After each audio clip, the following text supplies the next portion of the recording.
ฮ็ดฟ้าไฟขาหอมสิ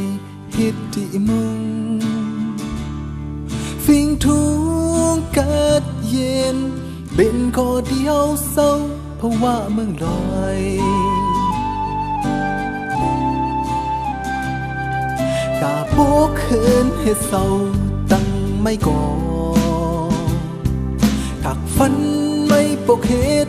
ผักตีนอนกูเนื้อเจ้าเฮ็ดกินข้าวลามกับถั่วเน่าน้ำพริกขิงเสียงหิ่งควายไทยให้อ่อนบ่ปานในห้อยลอยมุงตัวกว่าหินพังน้ำตำยาด้วยกบตึงเม็ดป่าไว้เสียงปีอ่อนก้นเลี้ยงควายยืนอยู่ที่หิมป่าเถินโตข้าก็นั่งเนื้อเทงให้ส้นหมอกงาลำไหลนองจอมพองแดงความเนื้อผู้ใจ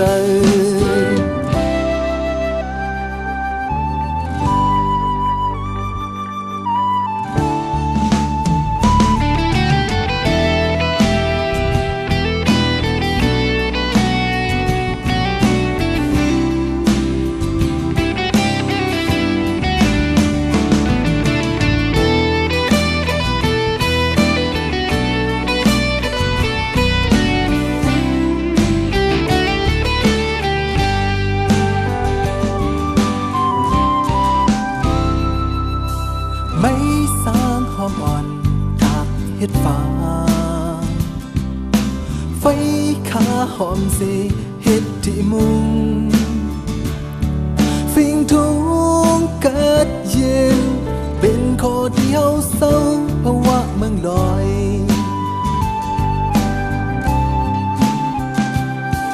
ตาโปกเขินเฮ็ดเศร้า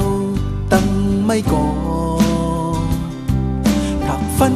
ไม่ปกเฮ็ดผักที่นอนกูเนื้อเจ้าเฮ็ดกินข้าวลามกับถั่วเน่าน้ำพริกขิง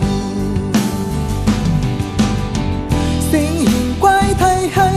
อ่อนมาปานในห้อยลอยมุงเตยกว่าหินพังน้ำตำงาที่กบตึงเม็ดป่าไว้เสียงที่อ่อนก้นเลี้ยงควายยืนอยู่ที่หิมป่าเถินตัวข้าก็นั่งเนื้อเทงให้ส้นหมอกงาลำไหลนองจอมพองแดนความเนื้อผู้เจอเสียงหิ่งควายไทยให้อ่อนบ่ปานในห้อยลอยมุงตัวกว่าหินพังน้ำตำงาที่กบตึงเม็ดป่าไว้เสียงปีอ่อนก้นเลี้ยงควายยืนอยู่ที่หิมป่าเถินโตข้าก็นั่งเนื้อเทงให้ส้นหมอกงาลำไหลน